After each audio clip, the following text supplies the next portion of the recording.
अंबेडकर कभी भी संविधान निर्माता नहीं थे। आप संविधान निर्माता न कहें उन्हें। मेरी बिल्कुल ये आपत्ति है इसमें, और न इनको कभी भी भविष्य में मैं ये वचन देता हूँ कि संविधान निर्माता कहा जाएगा। ये मेरा आपसे वादा है।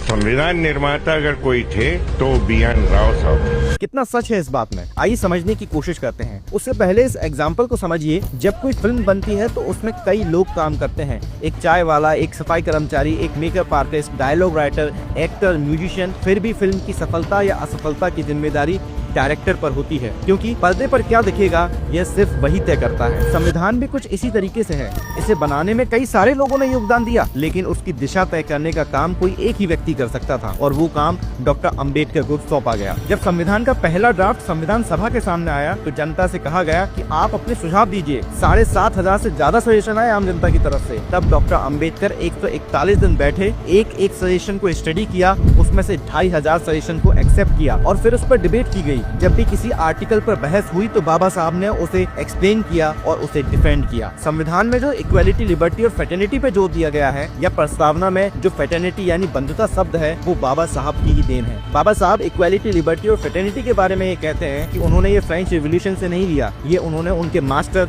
बुद्धा से लिया है। संविधान बनने की पूरी प्रक्रिया में बाबा साहब का क्या योगदान था, इस पर खुद डॉक्टर राजेंद्र प्रसाद बताते हैं, जो खुद एक रूढ़िवादी हिंदू थे। वो संविधान सभा में कहते हैं, कुर्सी पर बैठकर और रोजाना कार्रवाई को देखते हुए मैंने ये महसूस किया है, जैसा कि कोई और नहीं कर सकता था, कि मसौदा समिति के सदस्य और खास तौर पर इसके अध्यक्ष डॉक्टर अंबेडकर ने अपनी निराशाजनक सेहत के बावजूद कितनी लगन और समर्पण के साथ काम किया है। हम कभी भी इतना सही निर्णय नहीं ले सकते थे जो इतना सही हो, जितना कि जब हमने उन्हें मसौदा समिति में रखा और उन्हें इसका अध्यक्ष बनाया। उन्होंने न केवल अपनी नियुक्ति को सही ठहराया, बल्कि अपने कार्य को भी एक नया गौरव दिया। संविधान सभा में लोग बाबा साहब को क्रेडिट दे रहे थे, उनकी तारीफ कर रहे थे, और आज ये मुंह से पैदा हुए लोग बोल रहे हैं कि संविधान BN राव ने बनाया था। जो व्यक्ति संविधान सभा का सदस्य नहीं था, संविधान की किसी कमेटी का चेयरमैन तो छोड़िए, मेंबर भी नहीं था, इन्होंने बुद्ध को क्षत्रिय घोषित किया, जबकि उस समय आधे र की ध्वनि इस्तेमाल ही नहीं होती थी। इन्होंने कबीर को विधवा ब्राह्मणी का पुत्र घोषित किया। इन्होंने संत रैदास को पिछले जन्म का ब्राह्मण घोषित किया। इस मुंह से पैदा हुए समाज का एक ट्रैक रिकॉर्ड रहा है, हर चीज में विवाद उत्पन्न करना, हर चीज को हड़पना, हर चीज को खुद से जोड़ लेना। इस पर मैंने एक डिटेल आर्टिकल लिखा है, लिंक मेरे बायो में मिलेगा। थोड़ा सा समय निकालिएगा, उस आर्टिकल को जरूर पढ़िएगा।